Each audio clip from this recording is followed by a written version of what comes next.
have here Michael Heseltine's resignation. It says, "Dear Michael, you're fired. Be out of the building in 10 minutes."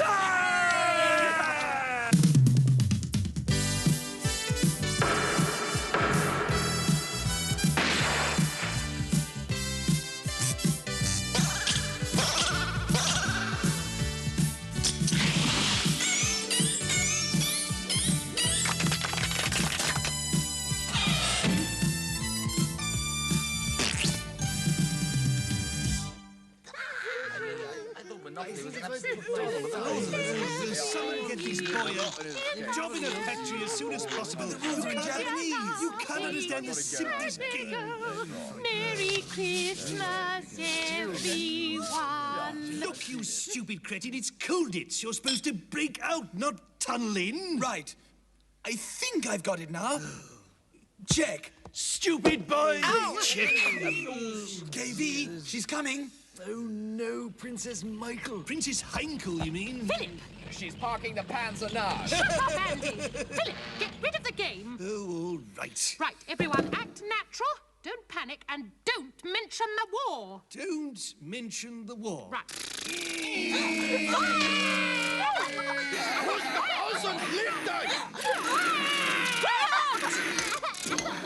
Look, everyone be nice to her. We've got to be nice. Yes, after all, it's not her fault she's a member of the royal family. Yes, it is. Oh, yes, sorry, I was thinking of Kaiser Wilhelm II. That's enough, Charles. Everyone behave. Oh! Oh, the helmet! Diana, get that thing off Harry, and if I hear one snidey mention from anyone about her background, I'll hit ya. I'll Hitler. That's exactly what I mean. Don't worry, we won't be Nazi to her. Would anyone like some Rice Krispies? You one word out of place. Oh! Give me that, Edward. Stum, stum.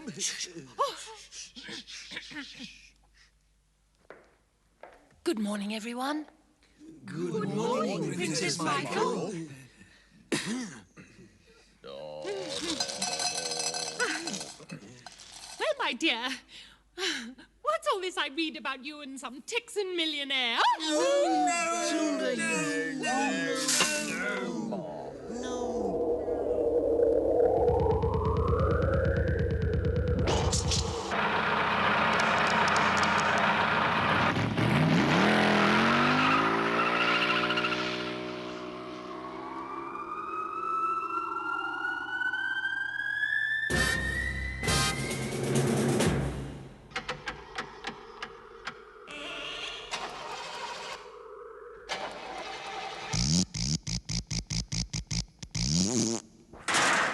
You swine. You traitor. You rat. You've ruined my political career. Why can't you just leave me in peace, Well, you've always got me into trouble, but now you've really gone too far. I'm going to teach you a lesson, you little... Steady on, Cecil.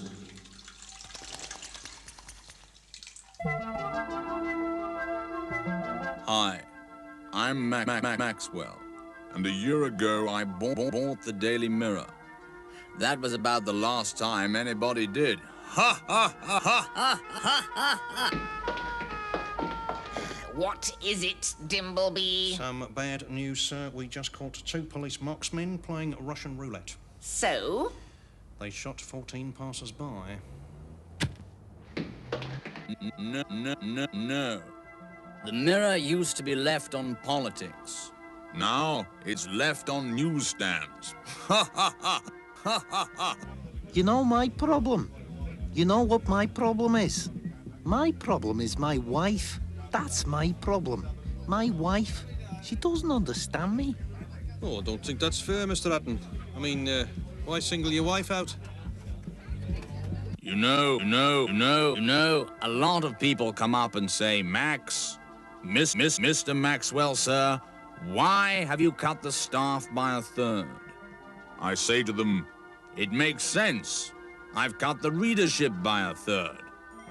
The perpetrators of the airport outrages at Vienna and Rome, I now condemn as half-crazed. They would have been fully crazed, but they never completed my training program. So, I'm the Marquis of Blandford, occasionally. I can handle it. All right, I'm heir to Blenheim Palace. It's nothing I can't cope with.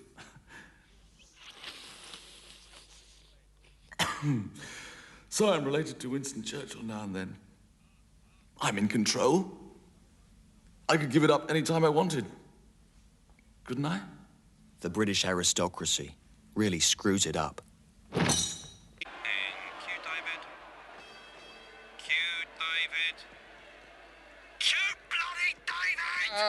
So here is Barry McCorcoran, the man they're calling, of course, Barry McCorcoran. And how right they are. The sports personality, of course, of 1954. He really is remarkable.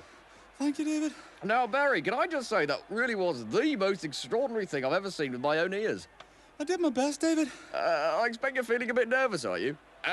In fact, I've just heard that it's all over. It is all over, and you are indeed champion of the world. Congratulations. Thank you. And, of course, now there really only remains a question to ask you. What sport was it? Boxing, David. 10 points to Evelyn Newside, I don't believe it. And what, in fact, they tell me now is that you brought the two communities together, vitally important, of course, and have been an inspiration and example to the people of Northern Ireland. How did you do it? Well, I just went in there and beat the hell out of the other guy. Extraordinary. And let me stress, first of all, that you must not fall asleep while I go through the dreary bit about Westland, because in a few minutes I'm going to start attacking the Prime Minister as hoped for. Mr. Heseltine, can you assure us you've written this speech since your resignation at 11 this morning? Absolutely, and it's available from most good bookshops, price $7.99. I first suspected something was amiss on December the 13th when I noticed my name had been removed from the Cabinet minutes. Furthermore, and this is important, my peg had been removed from the Cabinet locker room and the name George Younger had been sewn into all my underpants. I went to register my complaint at 10 Downing Street, which, to my surprise, was now an antique shop. The new owner told me the Cabinet were on a skipping holiday in Bagley Wood, and I have no reason to disbelieve them. Mr. Heseltine, Dick Whitford, Sporting Life. I would like to ask the ex-Secretary of State for Defence why his collar is up. I'm sorry, but I think you're trivialising the important issue of how long it's going to take me to become leader of the party with boring questions about shirt collars and, indeed, helicopters. Miss Heseltine, Miles Dungeness, Daily Mail. Miss Heseltine, I don't have a question. I just want my editor to see me so I can claim expenses. A good question. And the answer is yes. She's a bossy, domineering bitch. But let's get back to the dreary bit about helicopters, which, after all, I'm pretending is the main issue. Mr. Heseltine, are the pubs open yet? Yes, but...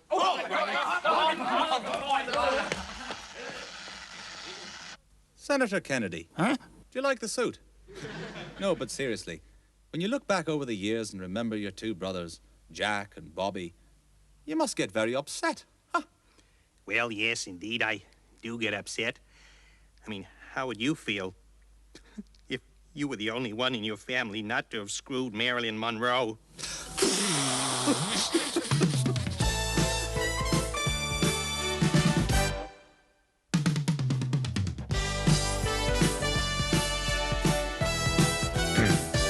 January 1, 1985. Dear Diary, over the coming year, within these pages, I shall set down my thoughts and tribulations so that, well, posterity may witness the intricate process by which I reached every major decision. Those turkeys think I can't spell. That's the one. April 29, nothing yet.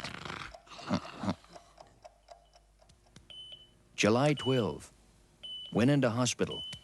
A doctor removed samples of my skin, which he plans to turn into a pair of stout walking shoes for his wife. September 1, I met their Royal Highnesses Prince Chaz and Princess Dave, but they refused to sing any of their Cockney songs, and they'd both shaved off their beards. November-ish, met the Soviets in Geneva to discuss human rights, trouble spots, and the arms buildup. Spent over 2 hours in a room with some strange guy, but Brezhnev never showed. Ron, you know what I see when I look into the flames? No, Gorby. What? I see our two countries living together in peace. I see happy, smiling faces of our peoples. And I see friendship and trust. How about you? Well, I see a little doggy, a bunny-wunny, and a big hippo on a broomstick.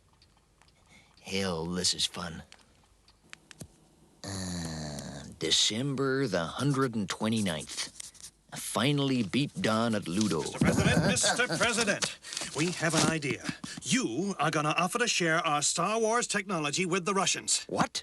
We're giving the commies the Force? We must be mad. No, forget the stupid film, sir. Now watch my lips. You are going to offer to share with the Russians our Strategic Defense Initiative Star Wars technology. Isn't that kind of dangerous, Don? Nope. Why not? Because it doesn't work. Oh, I get it. Don, you're a turkey. On now, more or less, and why not, to British Film Year. And in a sense, what an array of homegrown talent has contributed to the year's major productions. Take Back to the Future. Britain supplied most of the backroom staff for the catering.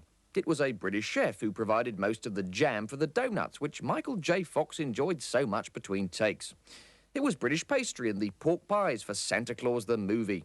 And how would Mad Max 3 have ever been made if Britain had never sent convicts to Australia? Judge for yourselves from this clip. He's back. Mel Gibson is Harold Macmillan in Mad Max 3. He came across the wasteland of a ruined society, a land where might was right, a lawless barbarian wilderness. He came to take on the evil queen of Bartertown. Tina Turner is Margaret Thatcher. I want him silenced. Yes, Laida. But nothing could stop him when he went into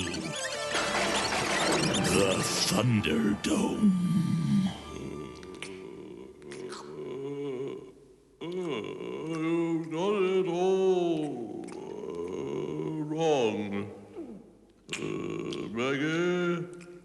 And one day, you'll pay. Mad Max 3. The legend goes on and on and on and on. How do you find those fit you, Captain Phillips? A bit tight. Yes, sir. Can I help you? Yes, I'm starting my new job tomorrow as Deputy Conservative Party Chairman. The best-selling, handsome young novelist Geoffrey Archer smirked in a youngest member of the cabinet kind of way. And I should like to purchase a pair of shoes from this most famous of all tailoring establishments in Savile Row, London, England. Are you all right? Never better, he smirked in a 45-year-old educated at Wellington School and Brasenose College, Oxford, who'd represented Britain in the 100 metres in the early 60s, once the youngest member of Parliament by winning the Louth by-election in 1969. Sort of fashion. You want to buy some shoes, then? Inquired the shop assistant with a sort of, if you don't stop talking like this, I shall fill your face in for you, chummy, twinkle in his eye. Sorry, it's a hard habit to break, apologised the successful but awful hack novelist, married with 2 children living in London. What kind of shoes? The sort of shoes a new deputy chairman of the Conservative Party might wear. Calfskin, alligator skin, buckskin? Banana skin. 1 minute.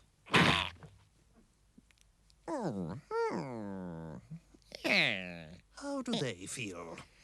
They're just what I'm looking for. I'll take 10 pairs. Oops. Yes, that's much more roomy.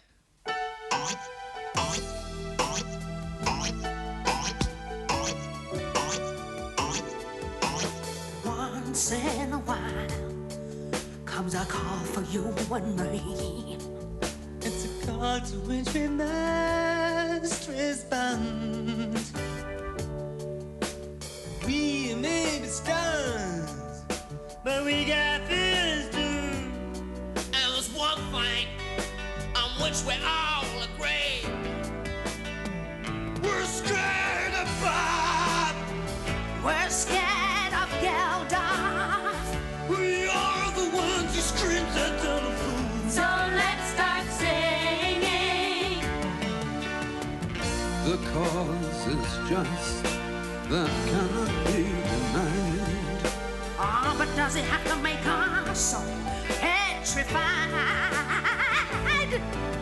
Some of us here you may not recognize, Because in truth, we really do all belong. But when Bob called us up, we didn't have the guts to tell him the number he dialed was wrong. we're scared of Bob. We're scared of Geldof. We're scared that if we try to turn him down, we'd all get tailed off. Of course I'm nervous, and you'd be jumpy too if Bob had had a word with you. We're scared of Bob. That's why we're singing. We get the jitters every time we hear the phone start ringing. We're scared of Bob. We're really frightened. And when we hear that Irish voice, our sphincters all get tightened. We're scared of Bob. We're scared of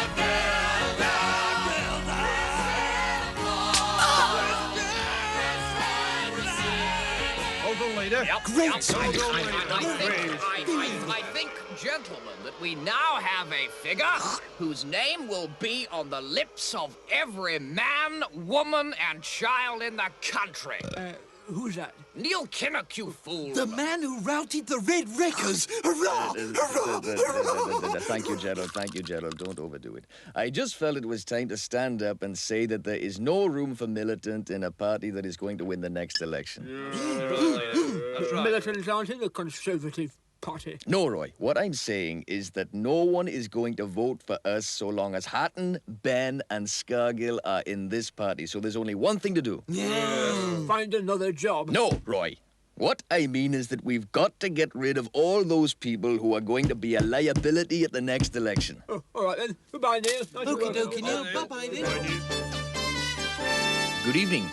Following reports in today's News of the World that the Queen has forbidden Princess Michael to appear on television, we've just heard that Her Majesty has kindly agreed to do the same thing to Terry Wogan. Thank you, ma'am. And now over to Brian Walden in Geneva. Good afternoon. I'm here on the roof garden of the United Nations building in Geneva, waiting for news of this historic summit. And here they come, the leaders of the world's superpowers. Mikhail Gorbachev, Ronald Reagan, and Sir Kenneth Newman of the Metropolitan Police. And I think they're going to make a statement. We, the Soviet Union, agreed to get rid of 200 SS-20s.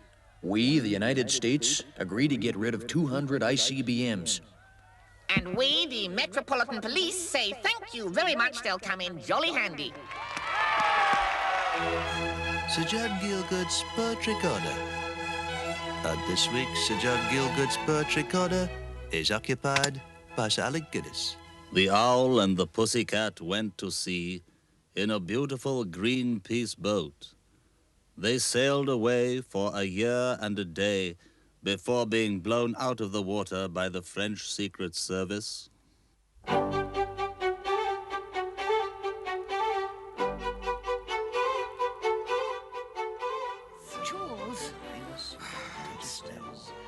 Your Royal Highnesses, lick lick slap slap, may I deign to suggest what an honour it be for a mere humble knight to be in thy hallowed presence before the cringing multitudes... Just get on with it, okay? Well, thank you for being so frank. Turning to you, Prince Charles, sir, your highness, your incredible impression of Ecclesness, one of your great interests is helping the unemployed find things to do in their spare time. Where does your interest in this originate? Nowhere, really. It just gives me something to do in my spare time. But what was it, cringe fawn, that brought the problem to your attention? The dreadful rats. The rats? Yes, the dreadful rats in Toxteth. Oh, you mean the riots? No, I don't. The rats. Giant black rats. Look at them climbing all over me. Off. One question leading on from that, which I'm sure many people watching tonight would wish me to ask Your Royal Highness is... Are you completely and utterly bonkers? No, I don't even know what a Ouija board is. In fact, I'd never heard of the word until I just said it then. Which brings me on to architecture. The buildings in this blasted country are completely naff.